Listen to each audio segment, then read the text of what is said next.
Europe 1 Soir Week-end. 19h, 21h, Pascal Delatour du Pin. Pierre-Marie Sèvres, président de l'Institut de la Justice, est avec nous dans ce studio. Bonsoir Pierre-Marie Sèvres. Merci d'être avec nous. On a beaucoup de questions à vous poser. Moi, je vais vous dire, on a été évidemment épouvantés par le drame de Philippines et épouvantés de ce qu'on a découvert après. Alors, vous êtes président, j'explique pour les auditeurs d'Europe 1, l'Institut de la Justice, c'est un groupe de réflexion pour la justice. C'est un groupe de réflexion sur les questions de la justice. Vous réfléchissez à ce qui pourrait changer dans notre justice. Pardon, mais on en parlait juste avant avec Jean-Christophe et Jules. On parlait du parcours de cet homme, ce Marocain de 22 ans sous OQTF, qui a violé et tué Philippines. On va revenir sur son parcours. Il avait déjà violé, il avait fait de la prison, condamné à 7 ans. Il ne fait évidemment pas les 7 ans. Et ensuite, il est libéré sous OQTF, donc le 3 septembre dernier, par le juge de la liberté et de la détention, malgré, et c'est ça moi qui m'interpelle, malgré un risque, c'est écrit, de réitération de faits délictueux. Mais comment, expliquez d'abord aux auditeurs d'Europe 1 comment un juge, avec ça écrit sur le dossier, libère un homme sous OQTF. Expliquez-moi. Expliquez-nous, je pense que les auditeurs d'Europe 1 se posent la question. Eh bien écoutez, c'est assez simple. Dans le CESEDA, le code du droit des étrangers, en gros, il y a écrit les critères précis pour prononcer un renouvellement de rétention en centre administratif, ce dernier renouvellement qui était possible. Et il est écrit, noir sur blanc, que ce renouvellement n'est possible qu'à titre exceptionnel. C'est écrit dans le code. Peut-être, on n'a pas le détail exactement, j'ai pas eu accès à l'ordonnance qu'a prise le JLD, donc peut-être qu'il y a des choses qui nous échappent, mais de manière générale, avec les éléments dont on dispose, je vous le dis, tous les juges, que ce soit les juges de liberté, que ce soit les juges judiciaires, tous les juges, les juges administratifs, sont encouragés par la loi. Encouragés, vous avez dit. Oui, sont encouragés. C'est écrit dans le code pénal noir sur blanc, article 132. Ouais. La prison ne peut être prononcée qu'en dernier recours lorsqu'aucune autre peine n'est possible. Pardon. Et quand il y a écrit sur le dossier réitération, risque de réitération de faits délictueux. Malgré ça, le juge, je veux dire, le juge a le droit aussi de dire, pardon, il y a écrit réitération de faits délictueux, on ne relâche pas cette personne dans la nature sous OQTF. Bien sûr. Mais j'aurais pris cette décision, certainement, j'espère en tout cas que j'aurais pris la décision de le garder en prison. J'espère aussi que le juge qui a pris cette décision, aujourd'hui, regrette cette décision-là. Mais quelque part, vous ne gardez pas cette personne en rétention, vous libérez une place pour un autre. Et si vous gardez celui-là en rétention, c'est-à-dire qu'il y a un autre, potentiellement tout aussi dangereux, qui ne peut pas entrer en rétention. Donc c'est un petit peu une loterie. Je veux pas me faire le défenseur de ce JLD, parce que je n'ai pas vu l'ordonnance, je n'ai pas exactement la situation. C'est vrai qu'à première vue, ça paraît quand même assez aberrant. Mais je vous le dis quand même, il faut garder cet élément de contexte en tête. La loi encourage les juges à prononcer, à organiser l'impunité. Donc il faut changer la loi, on est d'accord? Oui, il faut changer la loi. Et je suis désolé de le dire aussi, ce sont nos élus qui ont modifié cette loi. Et ce sont les Français qui ont élu ces politiques-là. Donc quelque part, il faut aussi, évidemment, qu'on peut faire peut-être, encore une fois, le procès de ce juge, ça sera à voir les éléments précis, mais il faut aussi réfléchir tous ensemble sur la responsabilité qu'on a quand on élit des gens qui organisent tout ça. Alors je voudrais qu'on écoute Didier Migaud, je voudrais avoir votre réaction, donc notre nouveau ministre de la Justice, qui dit que le laxisme judiciaire n'existe pas en substance. Écoutez. C'est une tragédie. Ma dernière fille, elle a l'âge de la victime. Donc vous vous rendez compte que je peux imaginer le drame que ça peut représenter pour la famille. Alors qu'est-ce que je dois faire? Essayer de travailler justement pour voir si la réglementation, si la législation est adaptée en toutes circonstances pour faire en sorte d'éviter ce type de situation et ce type de drame. Et là, je dois travailler avec le ministre de l'Intérieur. Pour moi, c'est un sentiment d'échec. Je souhaite convaincre les citoyens qu'il faut faire confiance dans la justice.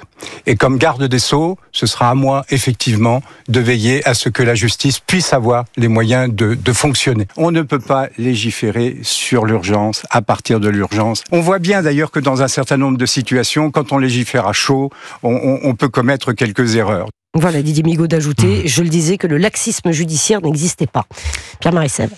Alors moi j'ai envie de dire, c'est pas tellement à lui d'en juger. C'est sondage après sondage, les Français le crient à plein poumon que la justice est trop laxiste. Nous on a fait un sondage l'année dernière, 81% des Français estimaient que la justice est trop laxiste. J'ai vu que le JDD on en a fait il y a 2 semaines, voilà, 80%. Donc c'est stable, 8 Français sur 10, c'est assez écrasant. Les Français estiment que la justice est trop laxiste.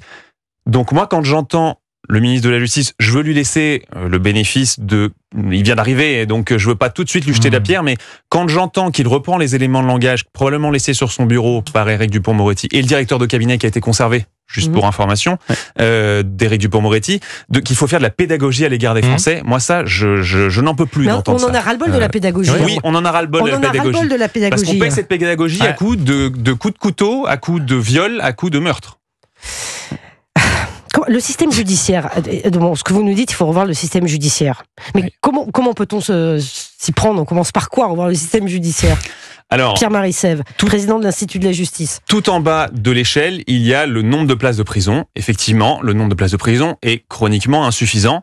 Moi, je vais vous dire, j'ai pas une empathie délirante pour les gens qui, effectivement, ils devraient pas être 3 par cellule, comme c'est le cas dans certaines maisons d'arrêt. J'ai pas une empathie délirante pour eux s'ils sont en prison, surtout en France, et qu'ils ont vraiment commis des faits grave, donc il faut pas non plus dire que on ne peut absolument pas retenir des gens en prison, etc., etc. Mais donc tout en bas il y a la construction de places de prison, et sur ce manque de places de prison et sur une idéologie venue typiquement promue par le syndicat de la magistrature qui dit que la prison est mauvaise, quand on a ces deux éléments-là qui sont tout en bas de la pyramide, on a tout un système judiciaire qui est construit de telle façon à ne pas envoyer les gens en prison. Donc notamment les éléments que je vous ai dit, mais il y en a plein des dispositifs qui ont été votés année après année pour ne pas envoyer les gens en prison. Je vous donne un exemple, les aménagements ab initio. Alors, il y a un aménagement de peine, on sait ce que c'est une personne qui doit aller en prison, qui finalement fait soit un bracelet électronique, soit une semi-liberté, bref, en gros qui ne va pas en prison.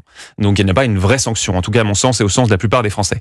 Les aménagements de peine ab initio, ce sont des aménagements, le juge n'a pas le choix, c'est écrit dans la loi. Vous prononcez une peine de prison de moins d'1 an de prison ferme, on ne parle pas de prison avec sursis, vous avez l'obligation d'aménager cette peine. Donc la personne ne va jamais en prison. Voilà, à moins d'un mandat de dépôt. Donc les peines ne sont jamais appliquées. Rarement. C'est ce que disait la magistrate Béatrice Brugère ce matin sur Europe 1 et CNews. Elle parle de droit à l'inexécution des peines prononcées. C'est vrai, le système légalise l'inexécution des peines. Et il fait semblant.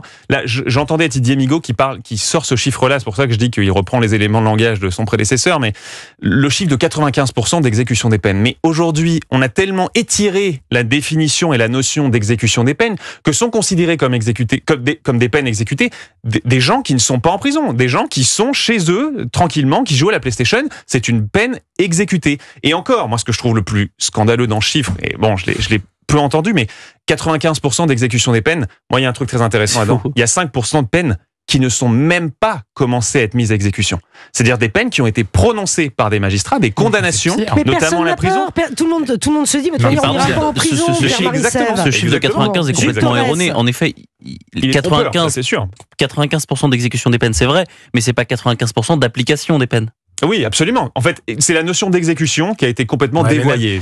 Mais même en amont de ça, vous allez au tribunal d'instance de Bobigny. Il y a 15 places par jour de comparution immédiate pour 150 affaires potentielles qui nécessiteraient une comparution immédiate. Ça veut dire que vous avez 150 moins 15, 135 affaires qui soit seront jugées 3-4 ans plus tard, soit ne sont même pas jugés. C'est-à-dire que vous avez des gens dans la nature qui ne seront même pas à ce moment-là en train de penser à l'exécution ou pas l'exécution de la peine, 95, 90%, peu importe, mais qui ne sont même pas justiciables, si vous voulez, derrière. Ils ne seront pas condamnés alors qu'ils ont commis des infractions. Ils auraient dû être jugés en comparution immédiate, mais comme on n'a pas les moyens, je vous le redis, en tout cas dans cette zone-là où il y a une grosse densité d'actes criminels ou délictueux, on est face à quelque chose qui ne marche pas depuis le début. Donc quand vous parlez de la fin du parcours, parce que vous parlez de la fin du parcours, c'est-à-dire la prison, il faut revenir même en amont, où là, pour le coup, quand on dit, en plus, si vous allez plus loin chez Migaud, quand il a dit ça, il a dit pire que ça après, vous avez coupé juste avant, il a dit, mais les Français ne comprennent pas ça. En gros, c'est-à-dire que les Français ne comprennent rien à la vraie situation. Leur sentiment d'insécurité, là c'est vraiment les mots encore plus durs que ceux du Dupond-Moretti,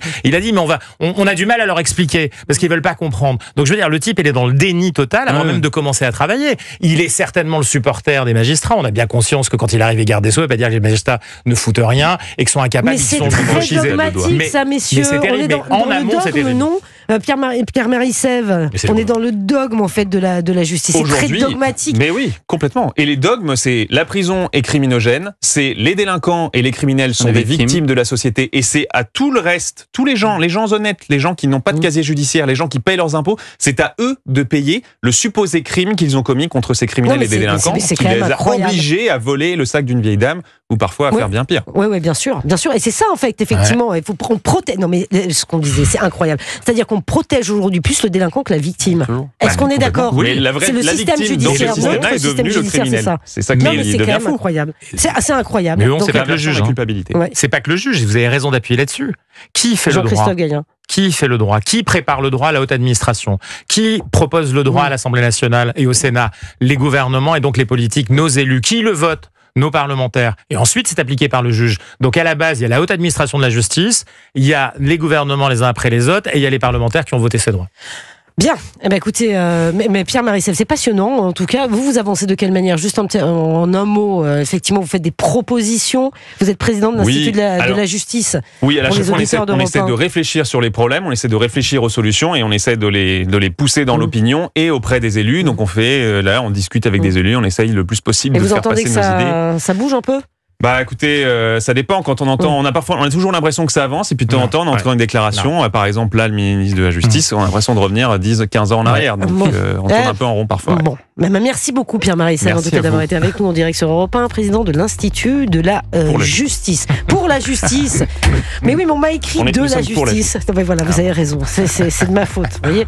Merci en tout cas infiniment d'être venu dans ce studio. N'oubliez pas que chaque samedi de 13h à 14h sur CNews et Europe 1, vous pouvez retrouver Face à Michel Onfray, interrogé par Laurence Ferrari. Michel Onfray, le philosophe, essayiste et polémiste, passe en revue l'actualité de la semaine. 19h43, on revient dans un tout petit instant à suivre le journal de 20h. Nous sommes toujours avec Jules Torres et Jean-Christophe Gallien.